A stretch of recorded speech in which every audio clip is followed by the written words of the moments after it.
মাঝে মধ্যে মন চায় সংসার পালাই থুয়া বনবাসে চলে যাই। এত কাজ করি ঘরের ভিতর, তারপরও জামাই বেটার মন পাই না। সো হ্যালো এভরিওয়ান, আসসালামু আলাইকুম। আশা করছি সবাই ভালো আছেন, আমিও ভালো আছি।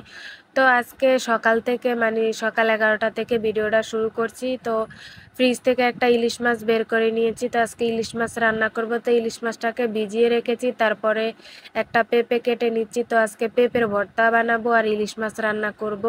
তো আজকে ঘরে অনেক কাজ করব, তো ভাবলাম অল্প কিছু রান্না বাড়া করি।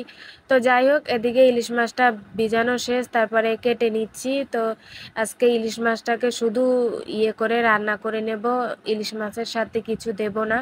তো কেটে তারপরে ধুয়ে নিয়েছি, এখন পেঁপেটাকে চুলার পে দিয়ে দেব। তো ইলিশ মাছটাকে শুধু ভুনা করে নেব, কাঁচাই, কোনো ভাজি করব না। তো পেঁপেটাকে চুলার পে বসিয়ে দিলাম, তারপরে চড়িয়ে দেব, মাছটা চড়িয়ে দেব।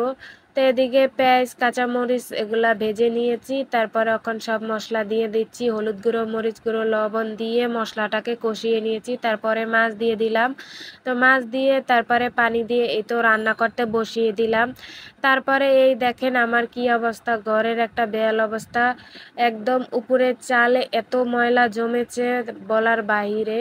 তো আমার বেবি পেটে ছিল সেই সময় যে একবার জেরে ধুয়ে গিয়েছি, আর ঝাড়তে পারিনি। তো এখন বেবি হয়েছে 80, মানে 7-8 মাস হয়েছে, ঘর ঝাড়া দিতে পারি না। তো বাচ্চা নিয়ে তো কাজও করা যায় না। তো যাই হোক, একদম পুরো বাসাটাকে আজকে একদম ঝাড়া টাড়া দিয়ে যত মাকড়সার বাসা টাসা আছে এবং বাইরের ধুলাবালি সব কিছু একদম করে নিয়েছি। তারপরে তাকের উপরে কম্বল, তারপরে কাতা টাতা বস্তা টস্তা ভরে রেখে দিয়েছে, তো সেগুলো পুচে টুচে রাখলাম। তারপরে কটা আমার ডেকসি আছে, এ, কেউ আবার আমার ইয়ে বাসা বুঝতেও পারবেন, না বুঝতে পারবেন। আমাদের গ্রাম অঞ্চলের বাসা এরকম, আমাদের পাতিলের আমরা ডেক বলি। তো যাই হোক, সব কিছুরে পুচে রাখতেছি, এত ধুলা পড়ছে বলার বাইরে। তো যাই হোক, সব কিছু একদম পুচে নিচ্ছি পুরা, তাকগুলা শেষ করলাম, পুচে টুচে একদম বাজিয়ে রেখেছি। তারপরে ওয়ার্ড্রোফের উপরে আমার যত আছে, মাল সাবান আছে, সব কিছু পুছে টুছে পরিষ্কার করে বাজিয়ে রাখলাম। তারপরে বিছানা থেকে সব ময়লা, যে বিছনা চাদরটা ছিল সরিয়ে ফেলেছি। তারপরে একটা নতুন বিছনা বিছিয়ে দিলাম। তারপরে আমার উপরে একটা ড্রয়ারের উপরে আমার যত জিনিসপত্র আছে সব কিছু ফুসে টুসে এই তো ভাজিয়ে রাখছি।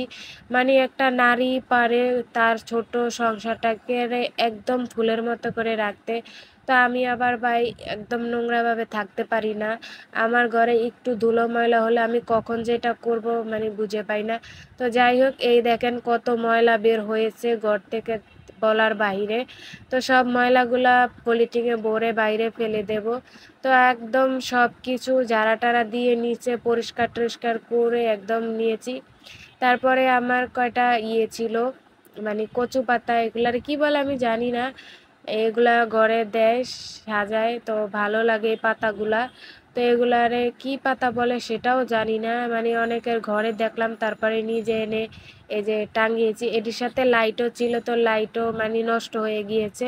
তো যাই হোক, দুয়ে টুয়ে লাগিয়ে দিলাম। তারপরে এই দেখেন ফাইনাল লুক, আমার পুরো ঘরটা কি সুন্দরভাবে, এখন একদম ফ্রেশ লাগতেছে, নিজের কাজও ফ্রেশ লাগতেছে, অ্যান্ড ঘরটা দেখে তো আরো শান্তিতে ভরে গেছি।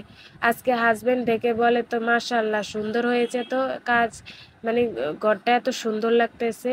তো যাই হোক, সব কাজটা শেষ করে গোসল টোসল করে এই তো খেতে বসে পড়লাম। তো ইলিশ মাছ দিয়ে ভাতটা খেয়ে নিলাম। তো আজকের ভিডিওটা কেমন লাগছে অবশ্যই